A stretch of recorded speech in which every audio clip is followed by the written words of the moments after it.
I'm 79 years old, and lately I've been feeling like I've spent most of my life looking just over the horizon, always chasing what came next. Tomorrow, next month, next year. And now I've nearly run out of both. It's a strange thing to realize when the calendar doesn't have many blank squares left, that you've been living for later, and later never really arrives. I'm not telling you this for pity. God knows I've had more comfort than many, more chances than I deserved. But it's quiet around here these days, and truth sits a little closer when you don't have anyone to talk over it. Most mornings I wake up before the sun, make a cup of instant coffee. Too strong, because that's how I've always done it, and I sit by the window. I used to stare out because I was thinking about what I'd do next. Now I stare out and think about what I didn't. When I was 23, I thought I had it figured out. I had a job at the factory, clocking in before 6, getting off late. It wasn't glamorous, but it was steady. My father used to say, keep your head down, keep moving forward. I believed that was the way, the forward part. Always the forward part. I married young. Claire and I had our first child 2 years later. She liked little things, Sunday drives, soft music, pancakes for dinner. I told her we'd do all those things once things settled down. They never did. There was always some new shift to take, some overtime to grab, some promotion dangling just far enough ahead to keep me leaning toward it. We used to joke about taking a trip out west. Just a small thing, nothing fancy. She would bring it up sometimes, half laughing, half wistful. Before we get too old, she'd say, I'd squeeze her hand and tell her soon, I promise. I must have said soon, hundreds of times. I don't think I ever realized that soon can quietly turn into never.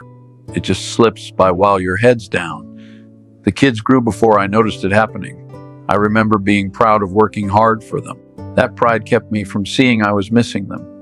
Little league games came and went, school recitals I heard about afterward. I told myself I was providing, and I was just not the thing they needed. There wasn't a single moment when I traded my time for my life. It wasn't like that. It was 1,000 small trades. I'll skip dinner tonight. I'll come home late. I'll work the weekend. Reasonable decisions, every one of them, until they weren't. The first time I really noticed the cost was after my father passed. I got the call while I was at work. I drove 4 hours to my hometown, and when I saw him in that hospital bed, what struck me wasn't just that he was gone. It was that I hadn't seen him in 3 years. 3. And somehow I had an excuse for all of it, always something I couldn't miss. He didn't hold it against me. He wasn't like that, but I could tell he'd hoped I'd come sooner. After that, I started to feel time differently, but not enough to change much.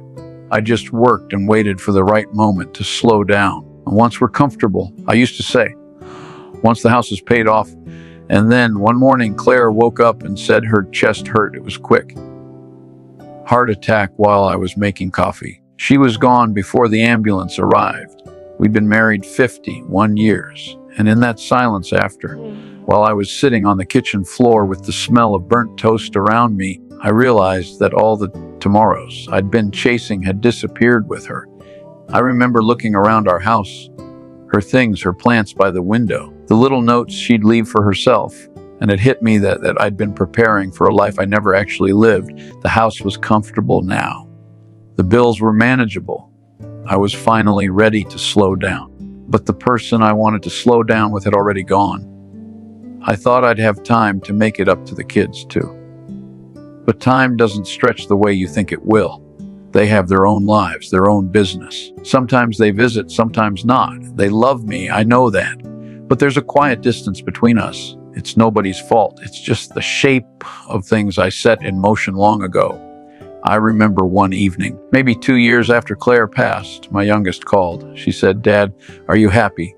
I didn't know what to say. Happy, the word felt foreign. I told her I was fine. But what I wanted to say was, I traded so many of my todays that I don't know what's left of me without a tomorrow to chase. It's not all sorrow. There's small blessings.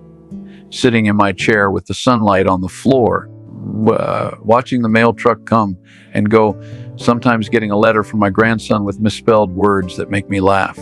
I have time at least to notice the sound of birds in the morning. I just wish I'd known the value of ordinary moments when they were still happening. People think regret is about missing big opportunities. Mine isn't.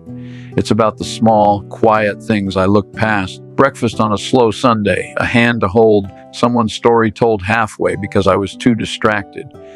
Those are the things that echo when the house is silent. I used to believe I was building something, a secure future, a better life. But I built it out of days I didn't really live.